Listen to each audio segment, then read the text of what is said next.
बिहार में शिक्षा की तस्वीर बाहर से तो चमकती दिखती है, लेकिन पर्दे के पीछे का अंधेरा सच छिपा है।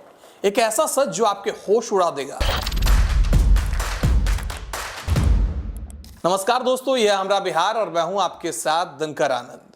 शिक्षा विभाग की एक अंदरूनी समीक्षा में यह बात सामने आई है कि तबादलों के बाद बिहार के 29 सरकारी स्कूल ऐसे हैं जहां आज एक भी शिक्षक नहीं है। जी हां, आपने सही सुना है, एक भी शिक्षक नहीं है। इसके अलावा 354 स्कूल ऐसे हैं जहां सिर्फ एक शिक्षक के भरोसे पूरी पढ़ाई चल रही है।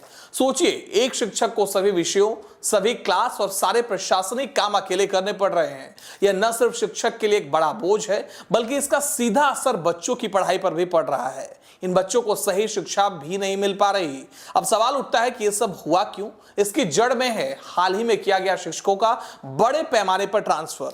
जब एक साथ कई शिक्षकों का तबादला एक ही स्कूल से हुआ तो कुछ स्कूल पूरी तरह से खाली हो गए, कुछ में शिक्षकों की संख्या बहुत कम रह गई। इस गंभीर स्थिति को देखते हुए शिक्षा विभाग के अपर मुख्य सचिव डॉक्टर एस सिद्धार्थ ने एक बहुत ही सख्त कदम उठाया। उन्होंने सभी जिला अधिकारियों को एक पत्र लिखा जिसमें उन्होंने साफ तौर पर निर्देश दिए कि इस समस्या का जल्द से जल्द समाधान किया जाए। उन्होंने अपने पत्र में क्या कहा है, चलिए एक बार जानते हैं। तत्काल शिक्षकों की तैनाती को लेकर उन्होंने कहा है कि जिन स्कूलों में कोई शिक्षक नहीं है या सिर्फ एक या दो शिक्षक हैं, वहां अस्थायी ट्रांसफर के जरिए तुरंत शिक्षकों को भेजा जाए। न्यूनतम शिक्षकों की संख्या तय करने की भी बात कही गई है। प्राथमिक विद्यालयों में कम से कम 3 शिक्षकों की उपलब्धता सुनिश्चित की जाए। इसके साथ ही विषयवार शिक्षक, मध्य और उच्च माध्यमिक विद्यालयों में विषय के अनुसार शिक्षकों की तैनाती की जाए ताकि बच्चों को विज्ञान, गणित और अन्य विषयों में सही जानकारी मिल सके। उन स्कूलों पर भी विशेष ध्यान दिए जाने को लेकर उन्होंने कहा है कि जहां छात्र शिक्षक का अनुपात 40 से ज्यादा है, यानी एक शिक्षक पर 40 से ज्यादा बच्चे हैं, उस पर विशेष फोकस करने की जरूरत है।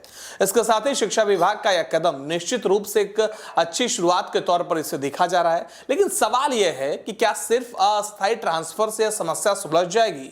यह एक बहुत बड़ा मुद्दा है। बिहार की शिक्षा व्यवस्था में शिक्षकों की कमी एक पुरानी समस्या रही है। पहले बहाली में देरी होती थी और अब जब बहाली हुई है तो ट्रांसफर की वजह से नई समस्या खड़ी हो गई है। जरूरत है कि एक दीर्घकालिक योजना की, एक ऐसी योजना जहां शिक्षकों की भर्ती और ट्रांसफर के नियम इतने मजबूत हो कि ऐसी स्थिति दोबारा न पैदा हो। हमें यह नहीं भूलना चाहिए कि इन स्कूलों में पढ़ने वाले बच्चे ही हमारे बिहार का भविष्य हैं। अगर उनकी नींव कमजोर रहेगी तो हम एक मजबूत बिहार का सपना कैसे देख सकते हैं? सरकार को यह सुनिश्चित करना होगा कि हर बच्चे को गुणवत्तापूर्ण शिक्षा मिले, हर स्कूल में पर्याप्त शिक्षक हो। हमरा बिहार इस पूरे मामले पर अपनी नजर बनाए रखेगा। हम उम्मीद करते हैं कि शिक्षा विभाग जल्द से जल्द इस समस्या को सुलझाएगा और हमारे बिहार के बच्चों का भविष्य सुरक्षित होगा। आज के लिए बस इतना ही। देखते रहिए हमरा बिहार। नमस्कार।